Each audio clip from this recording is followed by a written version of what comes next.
some folks might be trickling in. Thanks, everybody, for coming to our panel. My name is Ariel Klagsbro, and I work with the Action Center on Race and Economy, and I'm based in Philadelphia.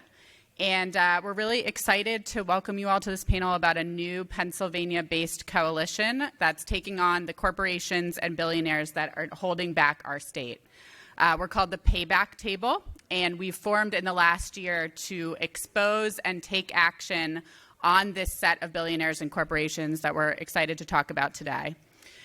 And, you know, we know this isn't just a Pennsylvania issue. Our state, like many states, is home to billionaires, corporations, the ultra-rich that, one, don't pay what they owe in taxes, and then use those profits to circumvent and harm our democracy. And in doing so, they end up rigging the rules to work for them, while Black and brown and poor communities pay the cost. So before we jump in, I'm going to introduce our panel and have folks introduce ourselves, and then give a little bit of context about the state of Pennsylvania and what exactly we're up against here in PA. But first, maybe we could just have folks introduce themselves and their organization. You want to start? Hello, everyone. I am Veronica Coptis. I'm the executive director with the Center for Coalfield Justice. We do environmental and economic justice advocacy organizing in 2 counties south of here, in Washington and Greene counties. But in perspective for the state, these 2 counties are extracting anywhere from 70 to 80% of all of the energy that comes out of Pennsylvania. So extreme coal mining, extreme fracking, and all the related infrastructure to it. And we, organize residents to shift the power back to them, and we're excited to be part of this table because we know fossil fuels play a significant interest in controlling our democracy and in our communities, everything right from the bottom up in doing it, and we want to take that power away from them. Good afternoon, everyone. My name is Kahari Mosley. I am the director of One Hood Power, which is a Pittsburgh-based 501c4 organization, the affiliate organization of a 501c3 called One Hood Media. We do voter engagement work, advocacy work, specifically around criminal justice reform, voting rights, racial justice, economic equity, and environmental justice, and issues like that. We're really excited to be part of this statewide coalition. The Payback Coalition, primarily because the work that we do is so impacted by corporate money's influence on politics. So when we're talking about voting rights or criminal justice reform, you can't separate the corporate and the private money that goes into politics and how that really poisons our democratic system and really shifts policies that really negatively impact the communities that we're organizing in and serve. Thank you. I'm Bishop Dwayne Royster, the Executive Director of Power Interfaith, the state of Pennsylvania's largest faith-based organizing movement with over 100 congregations in about 9 counties in southeastern, central, and northeastern part of Pennsylvania, spreading out across the state of PA. We're excited to be here to be a part of the Payback Coalition for a couple of different reasons. One, we care deeply about who is funding our oppression. Who are the people that are writing the checks that are keeping us oppressed? As a multiracial, multi-faith, multi-social economic coalition, we believe that it's important for us to understand that it's not just one community that's being hurt when these corporate actors do what they do, but we need to also make sure we understand that there's more alignment with us together than it is for us being separated. And so we want to stand with that. And in particular, in this moment in the state of Pennsylvania, we're deeply interested in trying to figure out who is funding white Christian nationalism, because white Christian nationalism is the wings beneath white supremacy's action in the state. And so we want to be able to call them out, call out those actors, those corporations that are funding hate, and to make sure that we are not complicit in supporting our own oppression, but then drawing it out so other people will not continue to act in that same vein. Thank you, Bishop. Cool. So before we kind of jump into the panel discussion, I just wanted to set some context of what we're dealing with here in Pennsylvania. And you'll have to bear with me because, unfortunately, we were supposed to have another panelist who's out with a family emergency. So a lot of this would have been done by Eric Grosso at PA Spotlight and Working Families, who actually has been doing this research for a very long time, but I took a crash course this morning, so I'm prepared. But just to set the stage, Pennsylvania is a state with extremely lax campaign finance laws. We have unlimited campaign contributions at the state level. And we are one of the 11 states in the country that has a mandatory flat tax. So we are not able to do any progressive taxation policy to tax rich people at a different rate than poor people. And right now in Pennsylvania, we have both parties pushing for kind of a race to the bottom of corporate tax breaks that are, defunding our schools and our communities. And then it's the same corporations that are making profits and billionaires that are making profits that are then spending massive amounts in elections to elect their champions and then lobby to pass laws to preserve racial capitalism. We're home to 17 billionaires. And Pennsylvania has a growing right-wing infrastructure that runs through sets of PACs, think tanks, media sources. And over the past 4 years in particular, this infrastructure has been solely funded by one man, Jeffrey Yass, who is Pennsylvania's richest person and one of the top 10 richest men in the country. He's a Wall Street trader. He runs a firm called Susquehanna International Group, and you've probably never heard of it. And when we say he's rich, we mean he's like really rich. ProPublica found just this year that Yass earns over $1 billion every single year, and he has the 6th highest income of any American. So he's on that list of household names like Bill Gates or Bezos, right? But you don't know his name, and it's for a reason. His net worth is around $15 billion, and that grows by the second. And he pays one of the lowest tax rates of any of his fellow Wall Street billionaires. So it was estimated that over the course of around 6 years, he evaded paying about $1 billion in taxes. So if you think about the state of our public schools in Philadelphia or in Pittsburgh and what $1 billion could mean, gives you a good picture. And that's the money that he then uses to rig our democracy to continue to work for him. So by not paying what he owes in taxes, he's truly privatizing our democracy. So Pennsylvania has one of the most extensive dark money networks because of our non-existent campaign finance laws.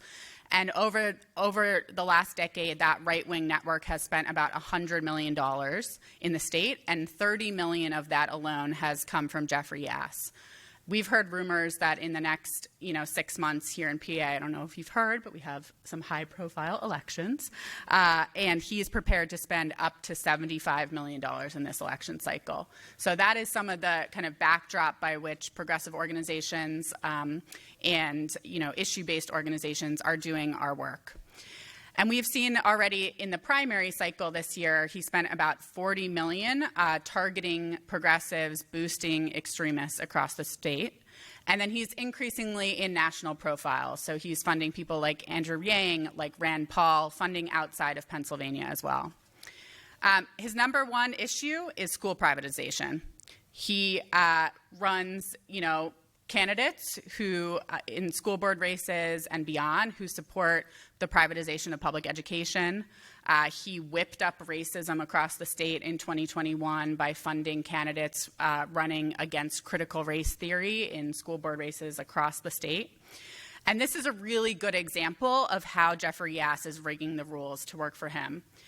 Because his interest in education is really around Pennsylvania's education income tax credit, which takes public dollars to private schools for profit. And it operates as a corporate tax write-off. So he funds candidates who support this, and then at the same time, he's an investor and an owner in these schools, so he gets a direct financial kickback while he's electioneering for candidates who support this and is lobbying to pressure candidates to pass these laws. And when he doesn't pay into the taxes that he owes, our schools are underfunded, and so he's creating a cycle of rigging the rules and then rigging our democracy. And it's more than just school privatization. He was an active funder of the electeds behind the January 6th insurrection. He's funding right-wing infrastructure for illegal settlement expansion in the West Bank. He added, vital funding into the increasingly right-wing and fascistic parts of the Republican Party. And to be clear, he funds Democrats too. In Philadelphia this year, he funded a slate of Democratic candidates who are running against progressive incumbents. And we see him as a huge player in 2023 municipal elections across the state, in Philly, in Pittsburgh, and everywhere in between. So I'm saying all this to kind of set the context of why this table came to be in our state and what we think is why we think it's so important to be taking on billionaires and corporations, because we know at the end of the day, it's not only just our issues in Harrisburg, but also our growing electoral power that gets stopped when you have billionaires that are rigging the rules for them. So with that, I kind of want to dive into some of our panel conversation and really kind of kick it to all of you to answer the question of why did your organization join this coalition, and how do you all see this growing problem in our state and in your communities? We could go down the line, or anybody can pop in. Yeah, I mean, I think there's a couple reasons that we joined this coalition, and campaign, corporate accountability isn't a new tactic for our organization, right? Our members are having their homes destroyed by mining, their water polluted by industry, and our government routinely fails. Like, our regulatory agency doesn't do their job, right, to hold these industries accountable, to get their water replaced, and we've often turned to building people-powered campaigns to attack shareholders and CEOs and investors of these companies to get people's water repaired, to get our public parks restored that are being significantly extracted by the fossil fuel industry. But what we haven't seen in Pennsylvania is a coordinated, right, like strategic look across the state on who are these big players in the way that Ariel just laid out. We know that our members feel like the system is rigged, that it's only rich people who are driving their elections forward. When we talk to members and we say, you should talk to your elected official about the problem that you're dealing with, the response is they're bought and paid for by Consol Energy, they're bought and paid for by EQT, or they're bought and paid for by like name X, right, company in the community, and that the only way we're going to build power in our communities is to do this collectively with our partners, right? And we can win our power back by building our bases to be bigger and weakening the money that these companies hold and move across the state. So that's kind of, and I will say the other reason that we are excited to join the table is while we're building robustly in a rural place, and even if we build all the power in the 2 counties we work with, if we aren't strategically in right relationship and moving with partners across the state, we still don't have enough power in our little corner to make change, but we do have enough power in our little corner if we're working with our partners that are at the payback table. Thanks, Veronica. I would say I would echo a lot of what Veronica said, but one thing for us at One Hood Power, understanding the forces that we're fighting against, have a very broad statewide view of things. From a 30,000 foot view, people like Jeff Yass and other folks that control politics in the state of Pennsylvania, control money, 20 million, 30 million, these enormous sums that we're going to see spent over the next 80 some days. They have their folks in Crawford County. They have their folks in Butler County and Allegheny and Philadelphia. They see the whole playing field, from end zone to end zone, to use a football metaphor. And I feel like so much of what we're doing with the Payback Coalition is building, those same kind of connections, but obviously for the right reasons. Us at One Hood Power, working with Power in Philly, like we often get stuck in our silos doing our local work, but we're impacted, and the people that we're fighting against aren't working in silos. Like you said, like Jeff Yass is funding a variety of school board races last year. School districts I didn't even know existed. He's in the West, he's in the East, he's in the North, he's in the South, he's in every corner, of the state, and we're stuck in our silos in southwestern Pennsylvania, getting our wins, and like Veronica, they're outside of the Pittsburgh area, getting their wins, fighting for their issues.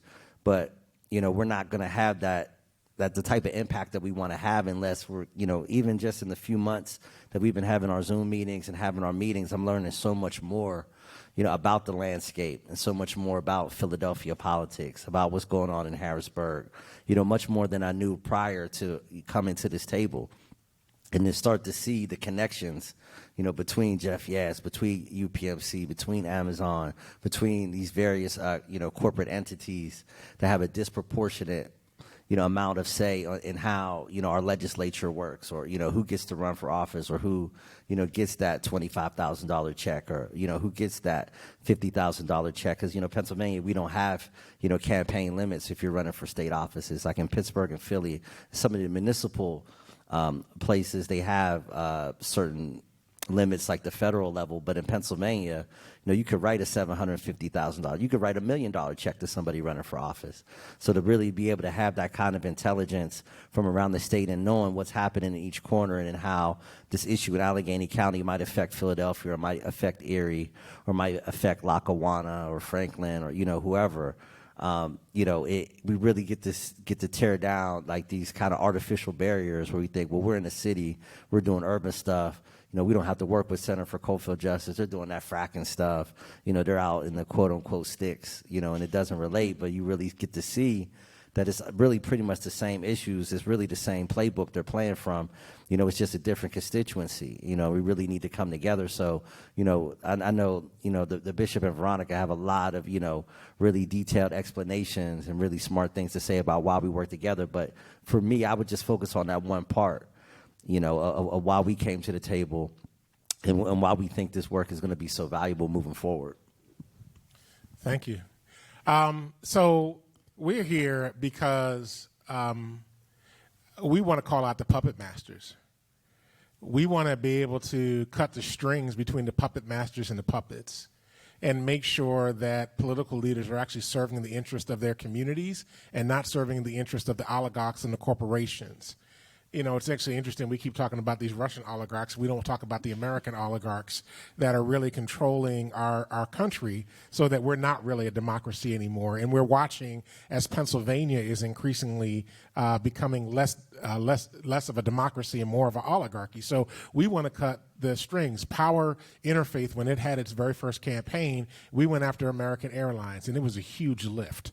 And we were going after the city, we were going after American Airlines, we were going after contractors and subcontractors and trying to support workers and raise the wages down there.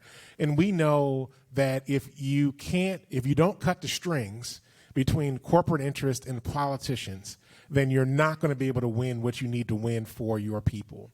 And to be quite frank, we're living in a moment in time when people have to reclaim our democratic institutions away from corporations. And we won't be able to do that until we call out who's funding this stuff, who's funding the hate, who's funding the oppression, who's funding those political leaders that are not operating in the best interest of their own communities, and make some changes both at that level and also at the corporate level, and finding ways to make sure that we use our power, whether it's economic power or electoral power, to create the changes that we need so that our communities are able to thrive.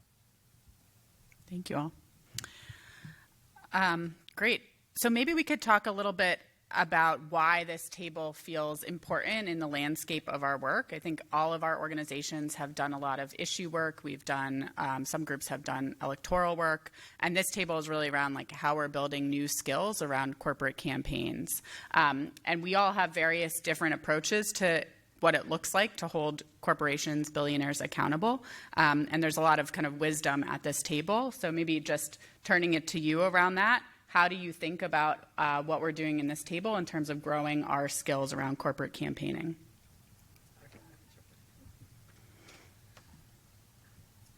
Yeah, I would say, what's been most powerful for me in the several months that we've been together, is the fact that everyone's kind of staying in their lane.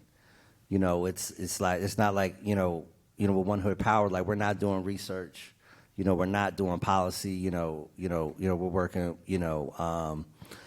with other grassroots organizations out in Philly saying, okay, we're going to be the folks that are going to be engaged in the public, and I like how we kind of broke everything up, where it's like we got an internal side, we got a, research policy side, and then we got like an external engagement side, and with One Hood Power, we're like in that third bucket, the external engagement. And then we're getting this great research, this great writing, from, Eric Rosso, Working Families Party, Spotlight PA. So we don't have to do research. We don't have to try to create like something that we're not the experts at, and let the experts do the research. They give us this amazing research and all this great information. Then we take that and then go take that to the people and, and distill it down, into something that folks can, can deal with, and not, not the 150-page book that we get, but we distill that down to a one-pager that we can take out in the community and talk to people about. And the fact that there hasn't been like really any like ego or territorial in this, or we want to do this. It's like whatever works best for the group, and when we just get in where we can and do the work that we do best, and not try to recreate the wheel, but just let everybody come to the table, bring what they bring to the table, and then we go out. And then the folks that aren't public facing, they're not doing the public facing stuff. They're doing the research, they're doing the policy, they're doing other internal stuff, doing fundraising, bringing resources back. Then us external folks are on the outside going and talking to people, distilling all the great information. And the amount of research and information that we've been able to get, from our allies within this coalition has been incredible. So, that really, makes it, it makes it just so much more efficient and effective, up to this point. And we're just really just getting, we're not even really, we haven't even launched yet for real, but even just, kind of, preparing to launch has been exciting, and just building the relationships and the diversity around the table, from the faith communities and the other folks that are around the table, the different backgrounds, the different perspectives, the different parts of the state, Lancaster. We're just getting a really, really great deep dive into the state of Pennsylvania across the table. It's not a Pittsburgh, Philly thing, which a lot of times people say we got the statewide coalition, and it's really just Pittsburgh and Philly. But this is truly statewide. We have rural counties, urban counties, black, white, Jewish, Latino, Asian, like just a whole true mix of what the new Pennsylvania really looks like, and that's what's one of the things that's so exciting for me. Yeah, I think this is on. Yeah, I think one of the things that is important in this is we have to model what we want Pennsylvania to look like. And we have to model this cooperation across the state, right? So the joke about Pennsylvania has always been there's Philadelphia and Pittsburgh, everything in between is Alabama or Kentucky or Pennsylvania and things of that nature. Well, at some point that's got to stop. And we have to be able to tell the story about the state that we want, not the one that we're living in. And the biggest factor that will scare those in the status quo is folk from the four corners in the center of this state organizing together, coming after their pocketbooks, and basically saying to them, we're no longer going to tolerate this. We want Pennsylvania for Pennsylvanians, not by those that are writing big checks to our political leaders and writing checks into the infrastructure and the political institutions. No, we want Pennsylvania to be run by the folk from Philly and Allentown and Tobyhanna and Ephrata and Lancaster and Washington County and Erie and Altoona, Johnstown and Pittsburgh and Allegheny and every other place that comes in between there. We need to make sure that Pennsylvanians own Pennsylvania and not anybody else. And the beauty of this coalition is not any one of us can do this by ourselves. We have to work together. And so in this particular moment in human history where the lines are clearly drawn in the sand, for those of us that are on one side of the line, we've got to find ways to demonstrate that we can work together and build powerful coalitions that can create change and model what the Pennsylvania we want will look like. Yeah, echo to all of that. And I will say, right, as someone who's not part of the standard Pittsburgh, Philly, let's build a coalition and move it, this is one of the few times we've been, welcomed into a coalition where when we say, right, some similar stereotypes that may exist in the geographies we organize in, people believe when we say that's not that's not metonymous, that's not true, and then people actually believing that we do have to do this across state work. And the other thing I'll just say, which is really a message more to philanthropy, is I'm sure every one of us in this room has been at a table where philanthropy is separately funded multiple groups, and they're hey, all you need to get on calls, and you got to talk talk about this, you know, like figure out how to work together, but we're not really going to like be transparent about money together. And in this avenue, we had, you know, a funder who's like, we want to support this. Here's a chunk of money. You all collectively decide how this money gets dispersed and used. And we had a really like empowering collective process of here's what I need, here's what will make a difference, here's what's going to help me reach the goals we're setting. And we moved, you know, $400,000 between our organizations to be able to do our, you know, early launch, right, of what this is going to be here in the coming days. And I just think that's an important note because it gets exhausting in this work to be like, how many coalition tables do I need to be at where it just feels like people are there because their organizations need the money to do the work we really need to do in our community. And then, you know, it like takes time. And so this is a coalition that I think is important, and we're constantly checking in with each other, right? Like, is this actually adding value to your work on the ground, or is this taking away value of your work on the ground? Cool. Thank you all. So maybe diving in, we said we haven't really launched quite yet, but maybe we could talk about what the plans are so far for 2022. We're now in almost September, kind of, and getting ready. I know lots of organizations are getting ready for the midterm elections and for civic engagement work this fall. So could you all share a little bit about kind of what the plans are for this year? What is actually our plan to take on, to step one in taking on corporate power in PA? So I guess I'll go and start with this. So we have been talking with our partners in Power Interfaith and Power Action Fund, which is our C4 organization.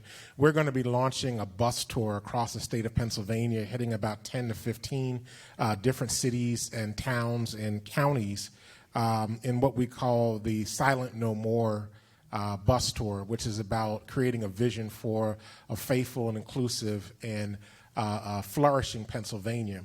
And part of this is about getting out into communities where, in many ways, white supremacy has been owning the narrative and the work. And we're going to be working through congregations and our partners in the coalition to get out, to do training, to do political education, to do inspirational work at the same time, and also, you know, helping people to be able to have conversations with their cousins and them, right? Because when we're dealing with the issues about white Christian nationalism, when we're dealing with the folk that are funding this stuff, the folk that need to have that conversation with them need to look like them. Let me just say that again. The folk that need to have this conversation with them need to look like them. And so that they can hear it in a very different way. So we're going to go out and do some training. We're going to do actions at almost every stop. We're doing actions that are literally calling out the people that are funding the hate and the discrimination and the oppression across the state. And we were excited to be able to name these people, to call them out, and to be able to talk about how they're destroying our state. And then we want to talk about how together we're going to build a different state, how we become architects of a new Pennsylvania, one where everybody can thrive and flourish, and that democracy actually reigns. So we're real pumped about that. We're going to be hanging out in Pittsburgh with One Hood. We're going to go to Southwest Pennsylvania with our friends over at CCJ, and we're going to be going in Allentown, up in the Northeast, going over into the center part of the state. Hopefully, going to get up in the Erie. We're still trying to work that one out. So we're real excited about that. But we're also excited because each of our partners has come to the table and said, yeah, we want to throw down with you all in this. Let's figure out how to do this together. And I think that that's probably one of the most powerful things about it. So I think for our work in 2022, I mean, the kind of lane, right, we are seeing in our lanes that CCJ has been leading on is around the fossil fuel sector, and where is their power, how are they moving it, what are they controlling in the state, and who's the Jeffrey Yass, right, in PA, of the fossil fuel sector that we can start targeting.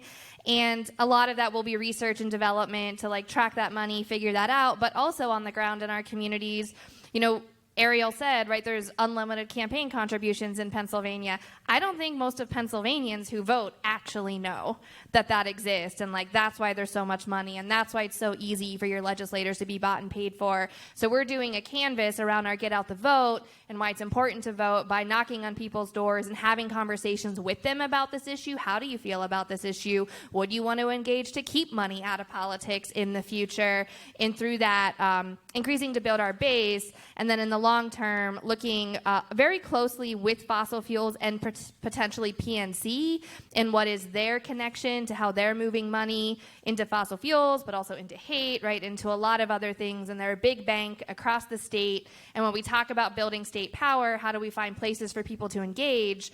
No matter what tiny town you're in the state, there's almost always a PNC branch. So there's always a target and an avenue for people to hit. We've seen lots of big corporate banking campaigns against like Chase Morgan. And whenever we're like, well, we don't have any of them near us in our town. How do we get our people to engage? But we got plenty of PNCs in Pennsylvania that we can hit them hard to stop moving money that is harming our communities.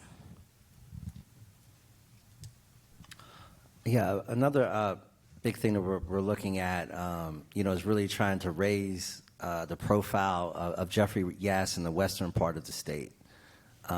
He is becoming much more of a household name in the southeastern part of the state through a lot of the great work that's gone on and some preliminary work that was done by this coalition around the primary time. And it was immediate impact from that. A couple folks who received checks, candidates who received checks, gave those checks back and starting to put people on notice. But we want to raise that profile in the western part of the state because, his disproportionate influence isn't just in the eastern part of the state. It impacts the entire state of Pennsylvania. And we need more folks in the western part of the state to really understand, how the legislature and how candidates are funded and how things are happening on a statewide level that is just not in the southeastern part of the state, and put politicians on notice that if you take a check, if you take money, you're going to be on notice.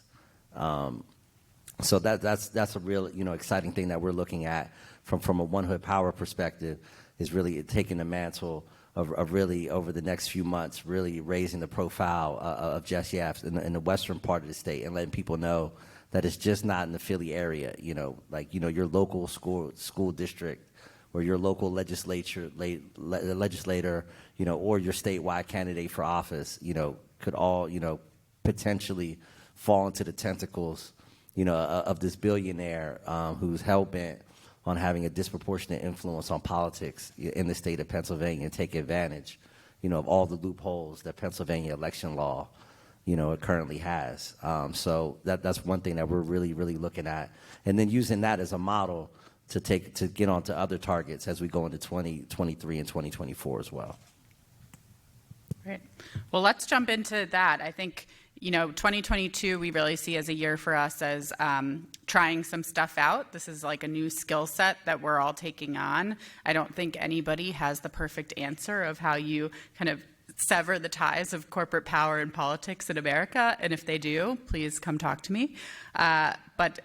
I don't think anybody does. So I want to transition us to thinking about the future too. I think all of our organizations have very exciting plans for as we move into 2023, 2024 here in PA. So maybe folks could just talk a little bit about their work in the next year too, aspirations for the table, and for what corporate accountability work looks like for your organization and for the state overall.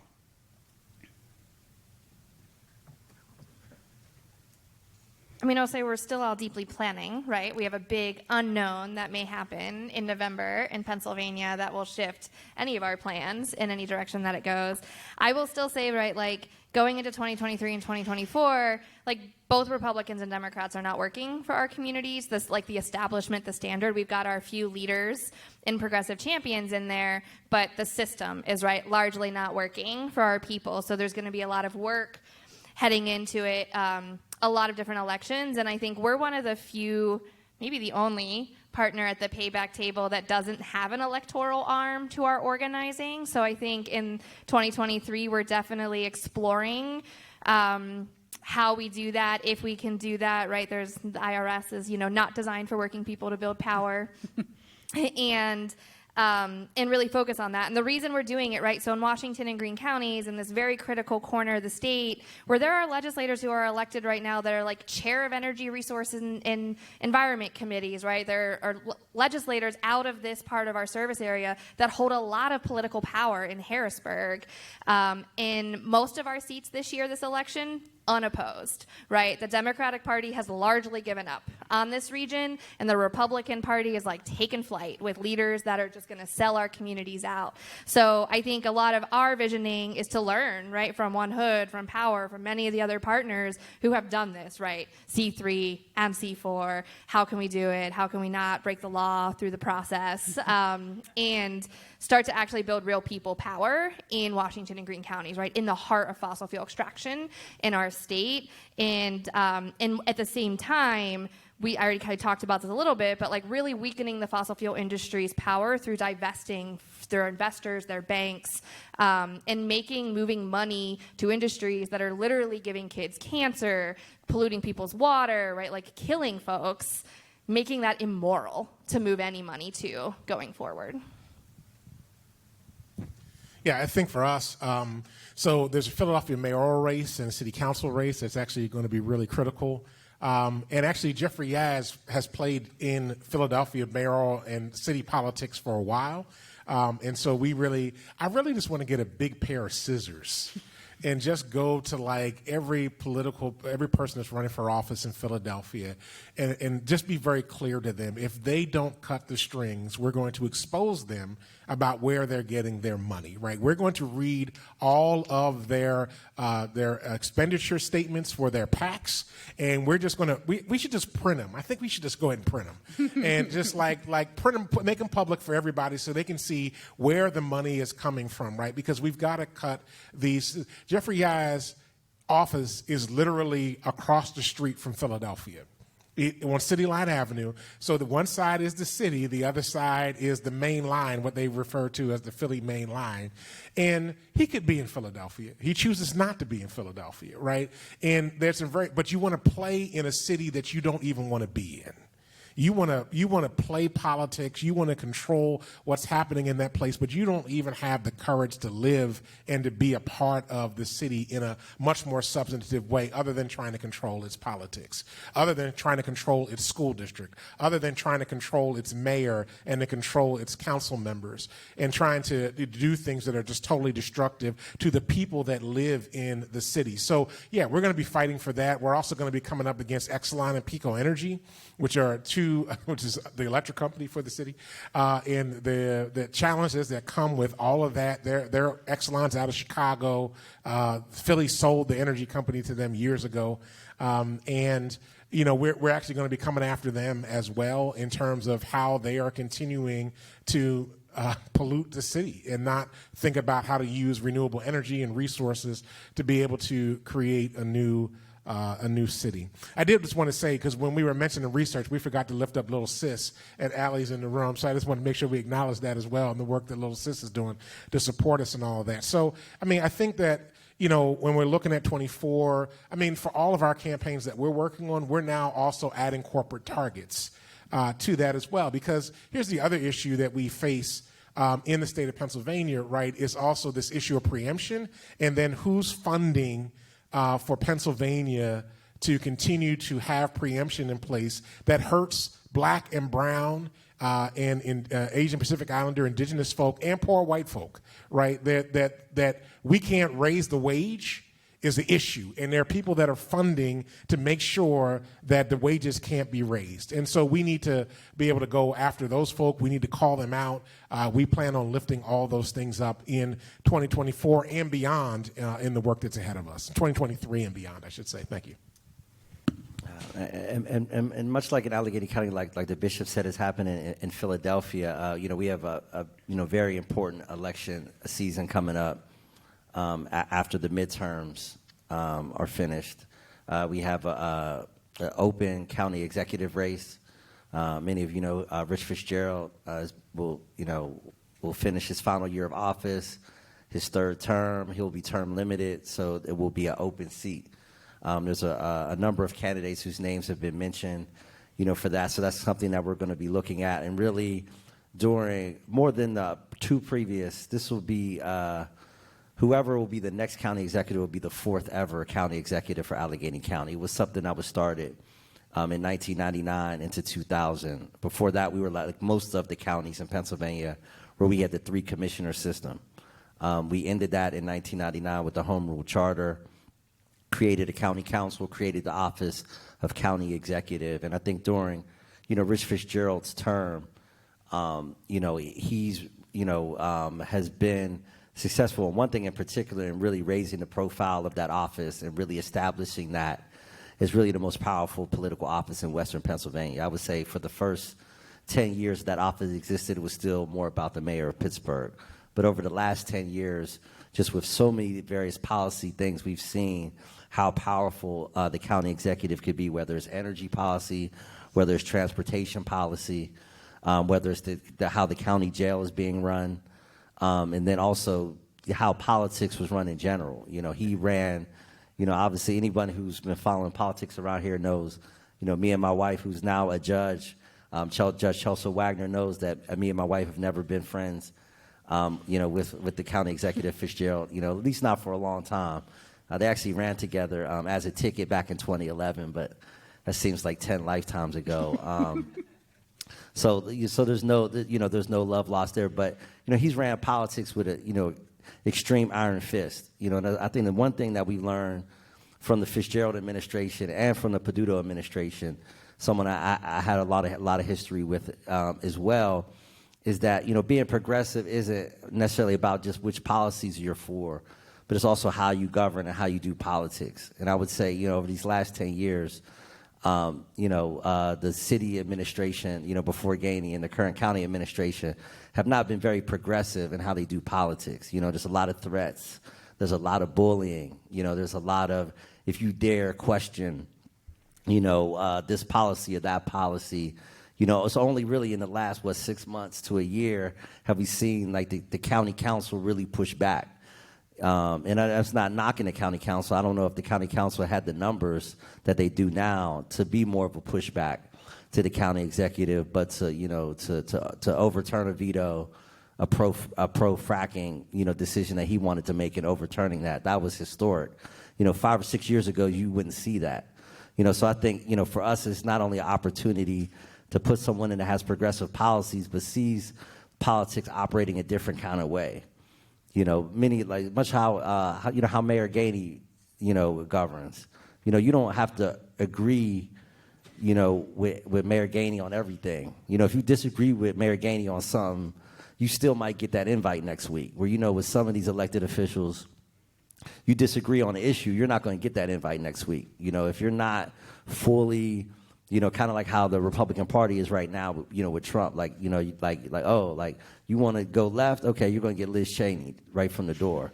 That's how politics has been run here locally, for the better part of the last decade until very recently, when we've had, the big wins in 2021 with Ed Gainey, this year with, Summer Lee. So now going into 2023, I think we have an opportunity to build on that momentum and continue to not only get people who say they're progressive or are progressive when it comes to policy, but also progressive in how they govern, and open up the door and not have the old boys network, the progressive version, or have, the bullying, the tactics. And it's like, oh yeah, we're for the environment, but if you think we don't go far enough on the environment, you're not going to get invited to the next meeting, or you don't even think about coming to the next hearing, or whatever it may be, or even what they've done was we're going to call the foundations and tell the foundations not to fund your organization.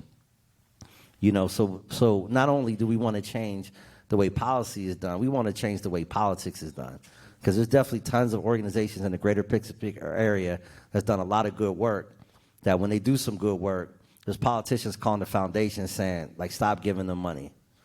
And those are the things that we got to get away from, as much as we got to get away from bad policies and bad politicians as well. Thanks. Great. So I think now we want to maybe open it up to the audience for any questions with our last couple minutes here. And I will take stack, and then I'm going to have people say their question, and then I'm going to repeat it for the live stream. So I see a question back here.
Wow, thank you. And thank you for doing that.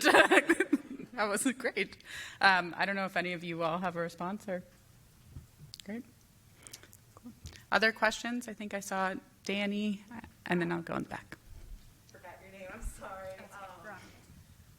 So do you feel like there's a lot of voter suppression and everything like in smaller counties like where you're really in? Do you think that people are having trouble voting and like really getting their voices heard because realistically they're probably like one voting place, maybe three? Like do you find that as an obstacle as you're trying to get people's voices heard and ideas out there?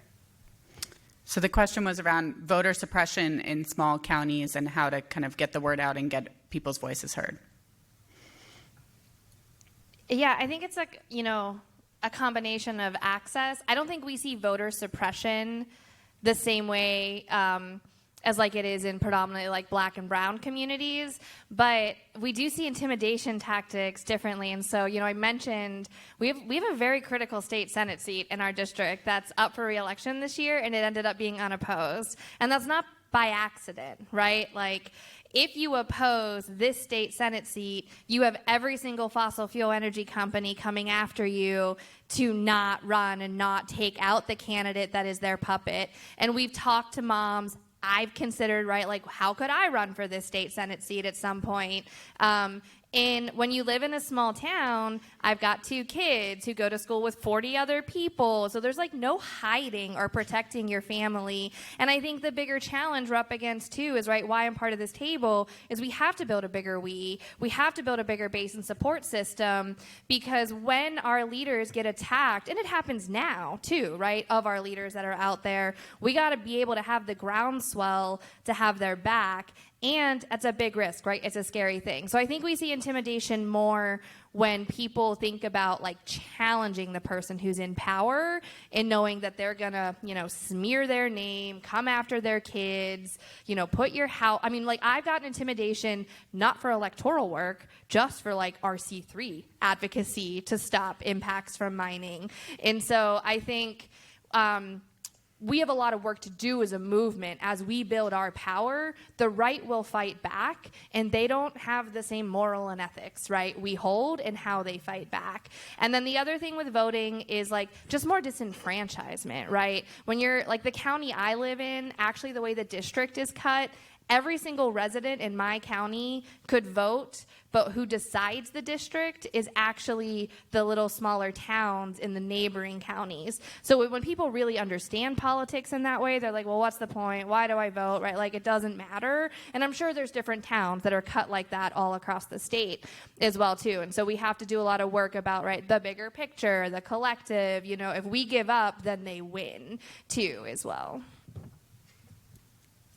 And one thing I'll add to that before we go to the next question is one thing that a lot of folks who know the state, very well, don't realize about, particularly the southwestern portion of the state. A lot of the areas where the Center for Coalfield Justice works is there's actually historic and sizable African-American communities in a lot of these counties. And we do a lot of phone banking and text message work. We don't always are able to have the resources to get out there, like in door knocking. Sometimes it doesn't make sense because of the geography, like to door knock some of those areas in Fayette and Washington County and Westmoreland County and Beaver County. But these are all counties, that have, and I have, relatives and stuff from places like Denora, and other places that are much closer to the fracking industry than the city of Pittsburgh is. And a lot of times those black communities get forgotten, when there's, quote unquote, the black door knocking weekend or the day of action, and we're going to go into the black community and make sure folks get out to vote. Those communities, they don't go to Aliquippa, they don't go to Denora, they don't go to Uniontown and Connellsville, and these are all areas that have black communities, have had black communities for decades and decades. So one of the things that we've been doing is through our text message and phone banking program is make sure that we're hitting these places that aren't getting like the celebrity actor that comes in a week before the election. And I think that also adds to the lower voter turnout because nobody's coming out talking to them. You know, it's just like Pittsburgh, Philly, Erie, Harrisburg, and the Lehigh Valley, and then they think like no black people live anywhere else. Where like half the black population in Western PA is in these other counties. You know, they're not in Pittsburgh and Erie. You know, they're in Newcastle, they're in Sharon, Farrell, New Brighton, Beaver Falls, Aliquippa, and those types of places. And those places are deeply impacted by the work that they're doing at the Center for Coalfield Justice. So us being able to start collaborating and working together, you know, we can, you know, help work together and get into some of those communities that have been forgotten, which keeps that voter turnout lower in those counties. Y'all got that one. Great. I saw a hand from in the yellow shirt. And thanks for this panel. I've already learned a lot. So I work with a coalition that worked to pass the For the People Act, the Freedom to Vote Act. So in addition to voting rights, a lot of good money in politics stuff in there would have required disclosure of political donations and instituted a public financing system. And what we found through working in that fight is that money in politics is like a top issue for so many people across the country, not just voters, but also like people that are activists. And what I've seen in a lot of places now that act did not pass is folks, they still feel thirsty for that change for tackling money in politics, but they don't see how to do it. In at least half the country, if not more, they don't have a pathway for passing any state legislation. So now I'm seeing a bubbling up of people saying, well, what now? And I think a lot of people are interested in the corporate campaigning work. So I am wondering if y'all can kind of list some of the tools that y'all think are in your toolbox for how we can hold corporations accountable that are funding anti-democracy stuff, or people like Jeffrey Yass. And then also, how do you keep people motivated? Because it's such a big problem that a lot of people just are tired and burnt out, and I think folks could use some hope too. So just interested in that and tools in your toolbox and how you keep volunteers engaged when this problem seems so insurmountable. So can I start by answering the question that you ended with? So part of our work is not always responding to others. It's forcing them to respond to us. And I think that we have a tendency to be very reactive, right? So we see if somebody's doing wrong. And part of our work is to lay out a vision for our state and then force people to respond to us instead of us always responding to them. And I think Veronica has said over and over again, right, we've got to build our base. And so part of our work right now is really building our base of folk so that we can get that groundswell that we need across the state. The players that we're dealing with know that Pennsylvania is 4 states and that they do the best that they can to pit each part of that state against the other part of the state.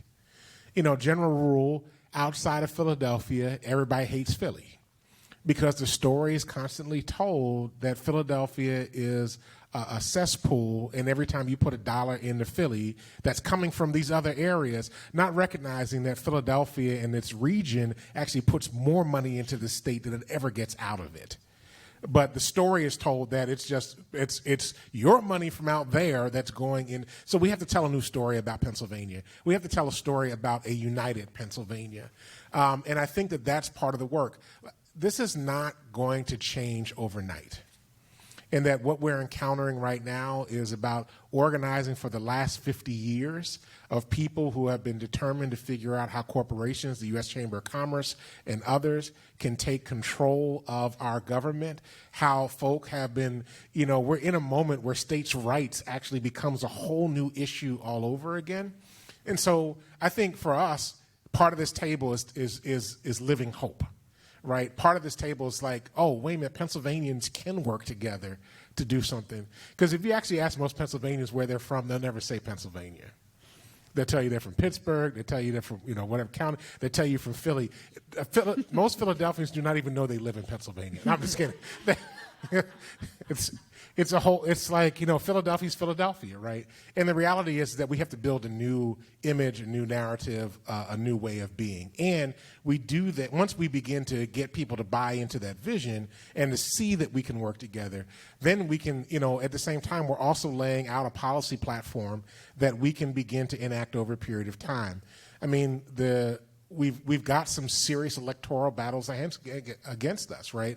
Pennsylvania, the way it's been gerrymandered, is situated to become Texas or Florida, right? With the wrong person sitting in the executive, it's situated to become Texas or Florida. I tell people all the time, Pennsylvania is the northernmost southern state in America. But the difference is us.